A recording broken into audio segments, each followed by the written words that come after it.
Today we're going to talk about one of the most misunderstood subjects in strength training and power training for athletes, something that often athletes and coaches misapply to themselves and others. And this is the concept of sport specificity, training specific to your sport and choosing the appropriate power and strength exercises to perform optimally in your sport. And this confusion is that many coaches, they try to emulate the exact movements and techniques that happen in the sport itself and try to emulate that in the lifting room. For example, a basketball coach that has taken the concept of sport specificity too far, they might tell their athletes to dribble a 10 kilograms balls in order to develop strength specific to boxing or basketball rather, in their own view. Or you might have a boxing coach that tries to attach 10 kilogram dumbbells to their fists and order their boxers to do shadow boxing to develop strength in a boxing specific manner. And if you approach it like this, you have taken the concept of sport specificity too far. I will explain it later in the video, but being specific to your sport, it has nothing to do with trying to emulate the exact movements, because that is what your sport is for.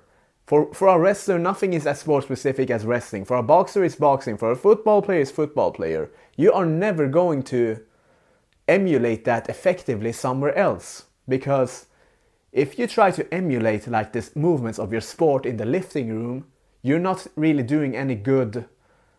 You're not emphasizing either factor optimally. You're neither emphasizing strength in a good manner and you're neither emphasizing the movements of your sport in a strength manner. You're just half-assing both of the factors. It is imagine you're in the kitchen, you try to cut vegetables with a fillet knife. It's never gonna work as good as a kitchen knife that is specialized for vegetables. And in contrast to that, if you use a vegetable knife for filleting a fish, it's not gonna do a good job either. So you need to know the purpose of everything that you're doing. Every endeavor that contributes to your athletic success has its appropriate place, and you need to specialize in the best methods for that appropriate block. For instance, if you're doing strength training, you have to stick to the universe of strength training. And if you're doing boxing, football, running, jumping, whatever your sport requires, you have to stick to that universe. You cannot be half-assing things, doing a kind of a hybrid approach, because then you will be emphasizing neither factor. To give you an analogy, the performance of an athlete, it will always be based on a big selection of factors, a big pie of different pieces. Take a javelin thrower, for instance, the javelin throwers that you see on TV.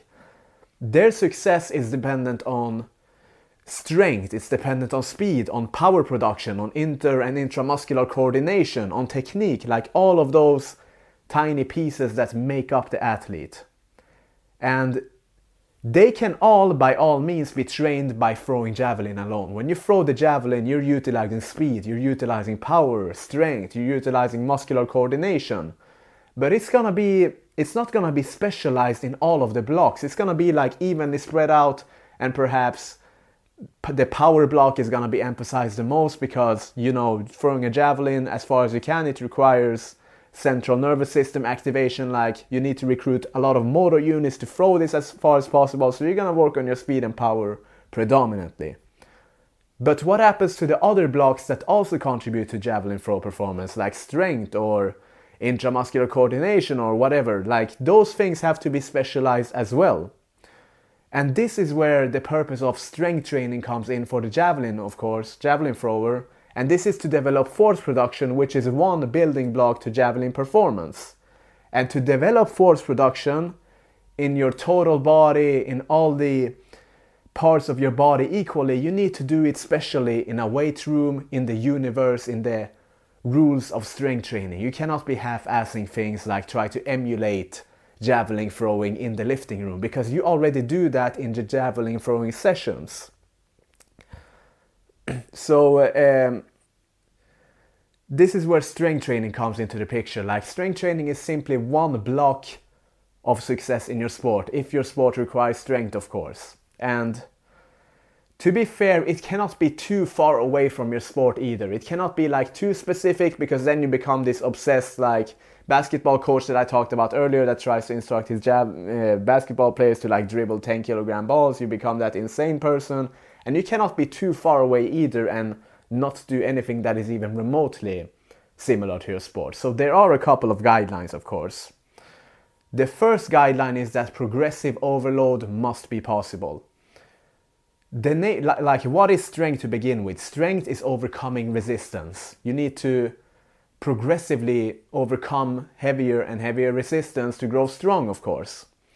And if you cannot practically apply this to the exercise, it's not a good exercise, because an exercise is only good if you can become stronger in it. For instance, if you create this, I see some coaches like they create a maze for their athlete, like rubber bands here, a medicine ball there, use a specialized lifting vest, whatever. It's too complicated to do any progressive overload in that, in comparison to, for example, a back squat, a deadlift, a bench press, an overhead press. It is very measurable results that you can progressively overload. And the second point is transfer of training. And this is a little bit dependent on the sport too, of course. Like, if you get strong in this certain lift, in this exercise, how does that practically apply to your sport? For instance, if you get strong, if we take the back squat as an example, if you get strong in the back squat, it would probably have direct measurable results for the jumper or the sprinter, because this contributes to power in each stride when you're sprinting, it contributes to your power when you jump. And for the powerlifter, of course, because they have to compete in the back squat, it is the most like visible, the transfer of training. However, if you take like a soccer player or a boxer, the universe of parameters that lead to success in a boxing match is gigantic, so it's a much more harder to measure the transfer of training if you were to grow stronger in the back squat in boxing performance, for example. But that doesn't mean that you should neglect the back squat, because it just means that it's harder to track. A boxer still by all means needs a strong and healthy and balanced body, and strength is one component to that. So that is transfer of training. And the third point that I want to talk about is individualization.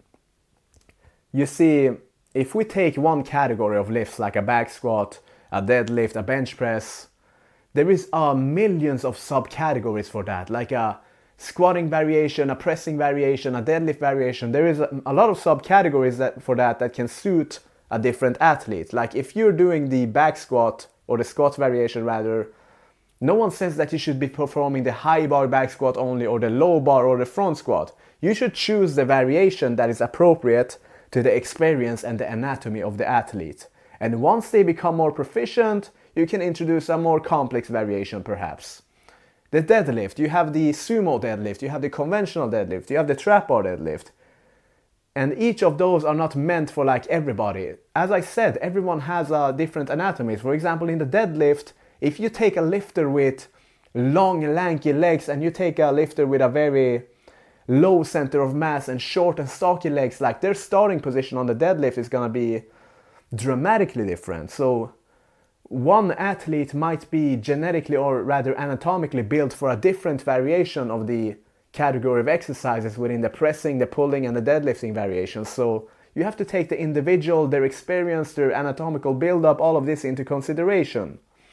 And of course, I'm not even going to talk about technique, the importance of that, because I have done so millions of times in my previous videos. Like, that should be an obvious point at this point. Like, that's not the scope of this video. Another point is enthusiasm. Often, like, the best exercise for one specific athlete is the exercise that they will actually do. You have a boxer, a football player, whatever, with an already busy schedule because of their sport.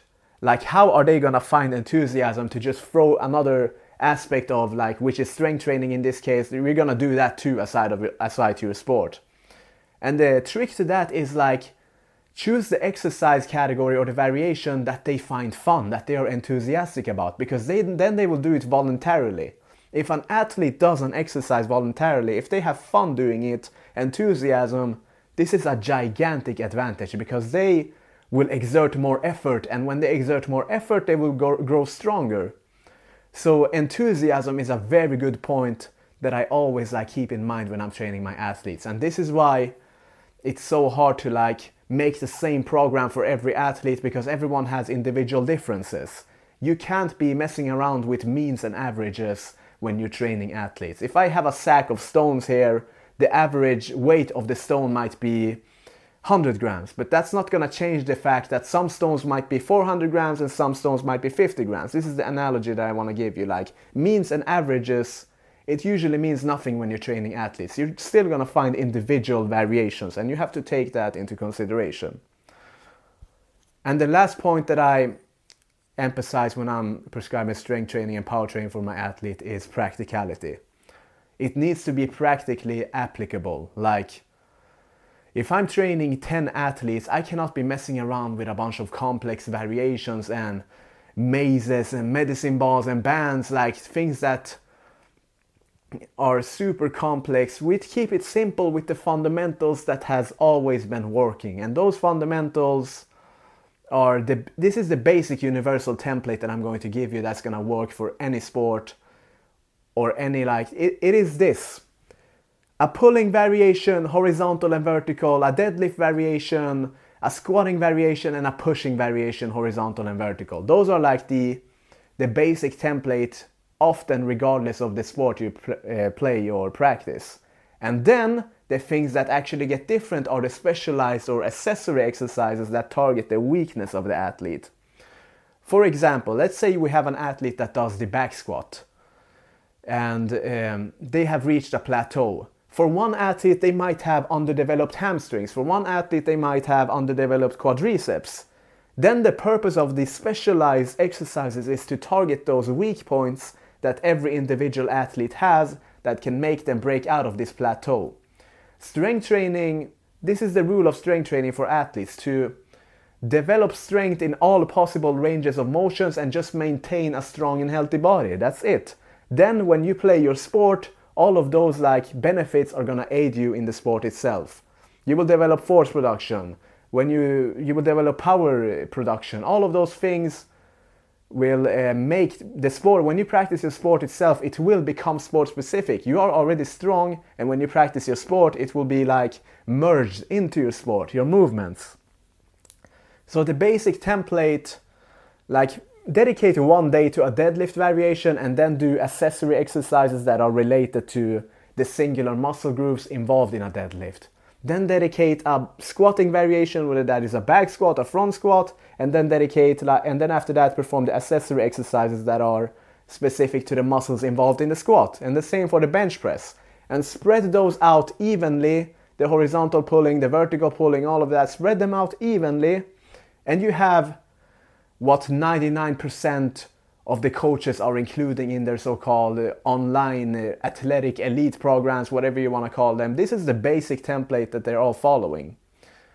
And when you follow a program, if you buy a program on the internet right now, online, this is a very generalized program. It's not tailored for you. It is based on means and averages. And this is a big reason, when beginners buy those programs, a big reason they get injured, because it's not tailored for them. The coach, when you buy a program, they cannot monitor your execution, your technique. None of that can be done. This is why it's also so important to have a coach that can monitor your training, see that you're doing everything correctly, and they can actually analyze you and assess your individual weak points that you need to be working on. No athlete has the same weak points. And this is why it can be dangerous if you just buy a program on the internet and start performing that, because it does not take your weak points into consideration. So yes, this is what I would say a brief introduction into what sport specificity is and the general template of a strength training program for athletes. As you can see, it doesn't differ very much if you look at a track and field athlete, if you look at an American football player, whatever, and you analyze their strength training, it's actually not that different. It's just the individual weak points or the specialized exercises that differ. Otherwise, they are all performing back squats, they are all performing deadlifts and bench presses, and before that, on the explosive power phase, they are performing Olympic lifts, maybe plyometric training, ballistic variation. the like general template is the same. It's just the specialized exercises like the accessory isolated lifts, they target the weakness of the athlete. Thanks for watching.